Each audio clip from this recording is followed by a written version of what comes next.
Welcome to The Explainer. Today, we're tackling something that hits close to home for, well, almost all of us. Think about it. We've all felt that sudden, tight knot in our stomach right before a big presentation, or tossed and turned all night, just totally consumed by worry. But here's the real question. When was that completely normal feeling become something more? Okay, let's dive into this. Is it just everyday stress, or are we looking at an actual anxiety disorder? Look, we all get stressed out, right? It's a completely normal part of life, and usually it just fades away once whatever challenging situation you're dealing with is over. But for millions of us, those feelings don't just magically disappear. Instead, they linger, they grow, and eventually they slowly start bleeding into every single part of your daily life: your work, your relationships, your sleep, even your self-confidence. So here's our roadmap for today's explainer. We're going to start by really understanding anxiety disorders and the different types out there. Then we'll cover how to recognize the hidden signs, what anxiety looks like in daily life, some real strategies for managing it, and finally, exactly when you should seek professional help. Now, what's really interesting about this slide is just how incredibly common this is. Nearly 30% of all adults will experience an anxiety disorder at some point. That's millions of people globally. So if you've been struggling in silence, just kind of convincing yourself you should be able to handle it on your own, let this data be a massive reminder. You are absolutely not alone in this. All right, part one, understanding anxiety disorders. What are we actually talking about here? Let's lay down a quick clinical foundation. At its core, anxiety is not the enemy. It's actually a completely natural, built-in response to stress, worry, and fear that's designed to help you navigate tricky situations. It keeps you on your toes. But here's the crucial point. When that natural fight-or-flight response goes into overdrive, when it becomes an overwhelming survival system that's just constantly misfiring, or it becomes chronic instead of passing normally, that is exactly when it crosses the line from a natural reflex into a disorder. Moving right along to part two, types of anxiety disorders, because anxiety definitely isn't a one-size-fits-all kind of thing.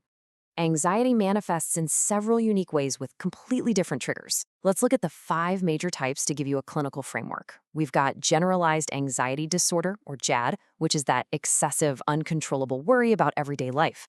Then there's panic disorder, marked by totally unexpected panic attacks. We also see social anxiety disorder, specific phobias, and obsessive compulsive disorder, or OCD. Recognizing these specific nuances is a huge first step toward getting the right kind of support for yourself or a loved one. Let's move to and see how this builds into part 3, recognizing the hidden signs, because anxiety can be incredibly deceptive. It often shows up in ways we might not immediately peg as anxiety. First up, the physical signs. So many people mistakenly think anxiety is just all in your head, but no way. It takes an intense physical toll on your body.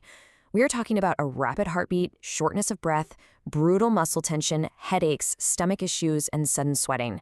These physical symptoms are a very real, tangible, and honestly overwhelming part of the disorder.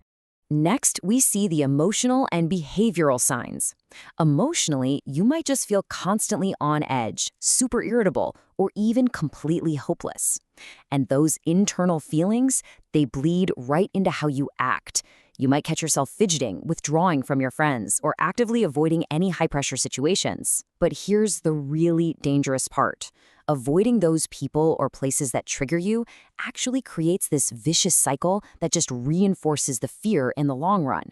And then we have the cognitive signs. This is where your mind literally feels like a chaotic whirlwind. You might find it impossible to concentrate. Or you have these uncontrollable racing thoughts that just bounce from one worry to the next without giving you a single break. You end up obsessively dwelling on past events or imagining the absolute worst-case scenarios. There's even this pervasive fear of losing control over your own thoughts and actions. Battling that all day, it leaves you completely, utterly mentally exhausted. And this brilliantly illustrates what's really going on. It's a total dual system overload. On one side, you have these visible, intensely uncomfortable bodily reactions, like the muscle tension and shortness of breath. And they're actively clashing with this invisible, chaotic whirlwind happening inside your mind. It's a full system disruption hitting your body and your brain at the exact same time. Which brings us to part 4, anxiety in daily life. How does all this internal chaos actually bleed into our external reality? Anxiety absolutely doesn't exist in a vacuum. It heavily impacts the things you care about the most. It puts a huge strain on your relationships because that underlying fear of judgment often leads to social withdrawal and isolation. At work, it totally disrupts your productivity. I mean, it's incredibly hard to focus, brainstorm, or make confident decisions when your brain is in overdrive. Ultimately, it just lurks in the background of your day, constantly sapping your energy and making it so hard to just enjoy the simple pleasures with your friends and family. But here's the good news. Section 5, Strategies for Managing Anxiety. Let's talk about regaining control. We have an incredible toolkit available to fight this, and it really comes down to three main pillars. First is professional help. This means reaching out to specialists for things like cognitive behavioral therapy, or CBT, which is amazing for challenging negative thought patterns. It also includes targeted supplements mentioned in the source material, like Omnibiotic Stress Release, which is specifically designed to work on the gut-brain axis to literally combat stress physically from the inside out. The second pillar, lifestyle changes. Seriously, never underestimate the power of regular exercise, a balanced diet, and just prioritizing your sleep to set a strong emotional foundation. And the third pillar is support and mindfulness. Lean on your friends, your family, or online communities. Combine that connection with daily mindfulness habits like meditation, yoga, or deep breathing. The main takeaway here is that you have multiple, proven avenues for real relief. Moving to our final section, Part 6, When to Seek Help. This is the critical turning point. When self-management just isn't enough anymore, it's time to take action. Step 1, recognize the severity. Are you dealing with severe, persistent worry or even full-blown panic attacks? Step 2, look at your daily life. Are you noticing an inability to just carry out your normal everyday tasks? If that's a yes, then step 3 is finding a specialized therapist or psychiatrist.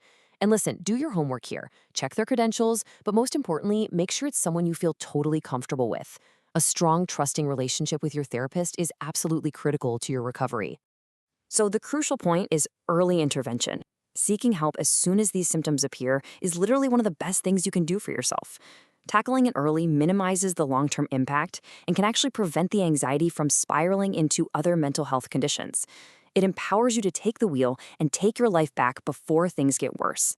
I want you to let this sink in for a second, especially if you've been silently struggling. Anxiety is real, it is manageable, and you don't have to figure it out alone. Which brings us to our final thought for today's explainer. If anxiety has been quietly running in the background of your life, draining your energy and holding you back, will you take the step today to give yourself the support you so deeply deserve? Reaching out is a profound sign of strength, not weakness. Take care of yourself with the exact same compassion you'd give to anyone else you love. Thank you so much for joining me today, and I'll catch you in the next explainer.